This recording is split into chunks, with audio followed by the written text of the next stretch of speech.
উত্তরায় বিমান বিধ্বস্তে নিহতদের পাশে বিএনপি। দলীয় সিদ্ধান্তে প্রতিদিনই হতাহতদের খোঁজখবর নিচ্ছেন দলটির নেতাকর্মীরা। এরই ধারাবাহিকতায় শুক্রবার রাজধানীর উত্তরায় মাইলস্টোন ট্র্যাজেডিতে নিহত তৃতীয় শ্রেণীর শিক্ষার্থী নুসরাত জাহান আনিকার পরিবারের সঙ্গে দেখা করতে যান বিএনপির স্থায়ী কমিটির সদস্য গয়েশ্বরচন্দ্র রায়। স্বজনদের সঙ্গে কথা বলেন তিনি, জানান সমবেদনাও। এ সময় বিএনপির এই নেতা সরকারের কড়া সমালোচনা করেন, অভিযোগ করেন উপদেষ্টারা ঠিকমতো কাজ করছেন না।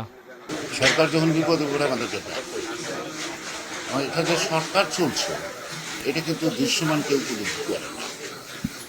এবং যে যেই দায়িত্ব আছে নিজ থেকে পর্যন্ত সরকারের উপদেষ্টার বাইরেও তারও অফিস আদালত সঠিকভাবে করে কিনা এ ব্যাপারে সন্দেহ আছে। দীর্ঘদিন 17 বছরের যে দুর্নীতি ধারাবাহিকতা এখনো চলে না।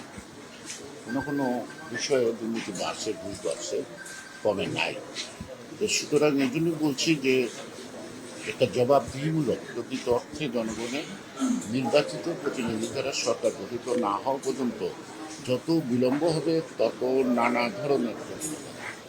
এদিকে দুপুরে তোরাক থানার নয়ানগরে বিমান দুর্ঘটনায় নিহত সাদিয়া আক্তারের পরিবারের খোঁজ খবর নেন স্থায়ী কমিটির আরেক সদস্য ইকবাল হাসান মাহমুদ টুকু। এ সময় সাংবাদিকদের নানা প্রশ্নের জবাব দেন তিনি। উঠে আসে নির্বাচন প্রসঙ্গও। ফেব্রুয়ারিতেই জাতীয় নির্বাচন নিয়ে দলের মধ্যে কোনো শঙ্কা নেই বলেও দাবি তার। কিছু চক্র তো আছে যারা নির্বাচনকে বাধাগ্রস্ত চায়, যারা চায় না যে গণতান্ত্রিক ধারায় বাংলাদেশ আবার ফেরত আসে, তারা এইসব ইস্যু করে নানান রকমের সমস্যার সৃষ্টি করবে। তবে আমরা মনে করি আমরা বিএনপি, আমরা একটা গণতান্ত্রিক দল, আমরা নির্বাচন করার দল। আমরা মনে করি এইসবকে উত্তরণ করে আমরা একটা সুষ্ঠু নির্বাচনের দিকে এগিয়ে যেতে পারবো এবং ফেব্রুয়ারি মাসের মধ্যে নির্বাচন হবে। আমি মনে করি এর চেয়েও খারাপ অবস্থার মধ্যে বাংলাদেশের নির্বাচন হয়েছে। সুতরাং নির্বাচনের সাথে এটার কোনো সম্পর্ক নাই। কিছুদিন যাবৎ যেসব ঘটনা ঘটছে পরিকল্পিতভাবে ঘটনা হচ্ছে। অ্যাক্সিডেন্ট এই দেশে অনেক হয়েছে, গার্মেন্টসে পুড়ে মারা গেছে, অনেকে হয়েছে। এটা বিমান দুর্ঘটনা হলে ঘটেছে, কিন্তু এরকম মিছিল করে তারপরে সচিবালয়কে আক্রমণ করা দেখি নাই।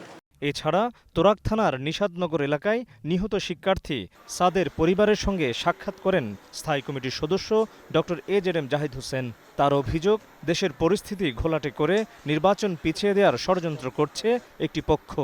কারো কারো বক্তব্যে এক ধরনের মনে হচ্ছিল যে বিভাজনের সুর পরিলক্ষিত হচ্ছিল, কিন্তু আজকে দেখেন আজকের সুর হচ্ছে ঐক্যের সুর। এই ঐক্য যদি ধারণ করতে পারেন, লালন করতে পারেন, সামনের দিকে নিয়ে যেতে পারেন, কোনো ষড়যন্ত্র, কোনো বিশৃঙ্খলা এবং নির্বাচন পিছিয়ে দেওয়ার যারা চিন্তা ভাবনা করছেন বলে কেউ অনুমান করছেন, কিছু বাস্তবায়িত হবে না। জনগণের পাশে, জনগণের ঐক্যের কাছে জনগণই জয়যুক্ত হবে, ষড়যন্ত্রকারীরা পরাজিত হবে। জাতির এমন মানবিক বিপর্যয়ে সব পক্ষকে অপরাজনীতি থেকে সরে এসে ঐক্যবদ্ধ থাকার আহ্বান জানান বিএনপি নেতারা। Mohammad Hussain, Star News, Dhaka.